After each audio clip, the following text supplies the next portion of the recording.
ఈ వీడియోలో మనం విలోమానుపాతమునకు సంబంధించిన పద సమస్యలను ఏ విధంగా పరిష్కరించాలో నేర్చుకుంటాము. ఇక్కడ చూడండి, ఒక ఉదాహరణ ఉంది. ఒక తీగ వాయిద్యంలో తీగ పొడవు దాని కంపనాల పౌనఃపున్యముకు విలోమానుపాతంలో ఉంది. 11 అంగుళాల తీగ యొక్క పౌనఃపున్యము సెకనుకు 400 కంపనాలు అయిన అనుపాత స్థిరాంకమును కనుగొనుము మరియు 10 అంగుళాల తీగ యొక్క పౌనఃపున్యమును కనుగొనుము అంటున్నారు. అయితే ఇక్కడ మనకు ఏం చెప్తున్నారు? తీగ పొడవు ఉంటుంది కదా, ఇది దాని కంపనాల పౌనఃపున్యానికి విలోమానుపాతంలో ఉంటుంది అంటున్నారు. అయితే ఇప్పుడు మనం ముందుగా చరరాశులను అయితే నిర్ణయించుకుందాం. దీంట్లో తీగ పొడవు ఉంటుంది కదా, దీన్ని మనం ఎల్ అనుకుందాం. అదేవిధంగా పౌనఃపున్యంను దీన్ని మనం ఇంగ్లీష్లో ఫ్రీక్వెన్సీ అంటాం, కాబట్టి దీన్ని మనం ఎఫ్ అనుకుందాం.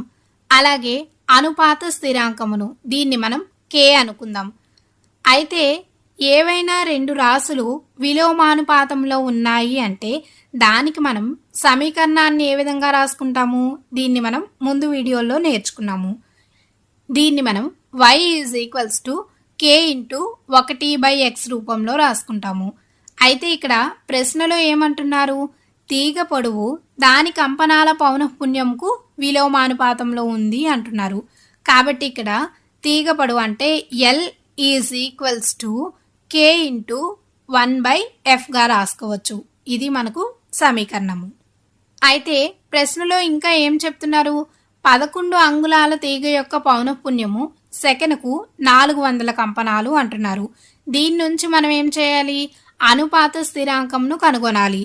అయితే ఇక్కడ మనకు L = k × 1/f సమీకరణం ఉంది కదా, దీన్ని ఉపయోగించుకొని మనం అనుపాత స్థిరాంకంను కనుగొందాం.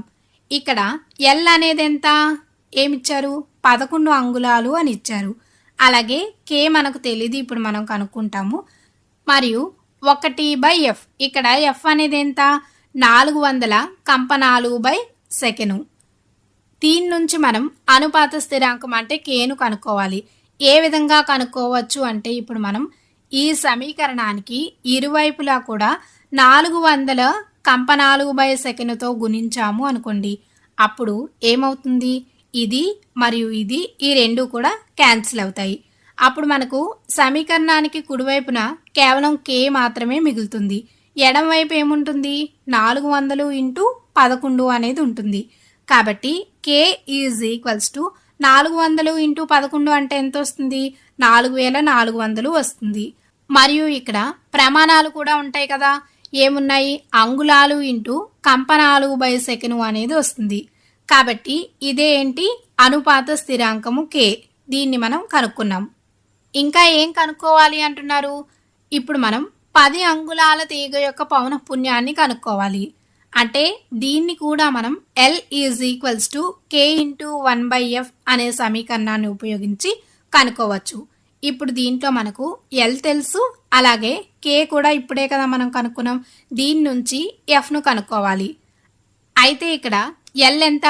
10 అంగుళాలు k అనేది 4400 అంగుళాలు × కంపనాలు సెకను. అలాగే 1/f, దీంట్లోంచి మనం fను కనుక్కోవాలి. ఏ విధంగా కనుక్కోవచ్చు అంటే ఇప్పుడు మనం సమీకరణానికి రెండు వైపులా కూడా fతో గుణిద్దాం. అప్పుడు ఏమవుతుంది? ఈ f రెండు కూడా క్యాన్సిల్ అవుతాయి. సమీకరణానికి ఎడం వైపు ఒక f అనేది ఉంది. ఇప్పుడు మనం f పక్కన ఉన్న ఈ 10 అంగుళాలను కుడివైపుకు పంపించేద్దాం. అప్పుడు ఏమవుతుంది? f = 4400 అంగుళాలు × కంపనాలు సెకను 10 అంగుళాలు అనేది వస్తుంది. ఇప్పుడు ఏమవుతుంది? ఈ అంగుళాలు మరియు అంగుళాలు క్యాన్సిల్ అవుతాయి.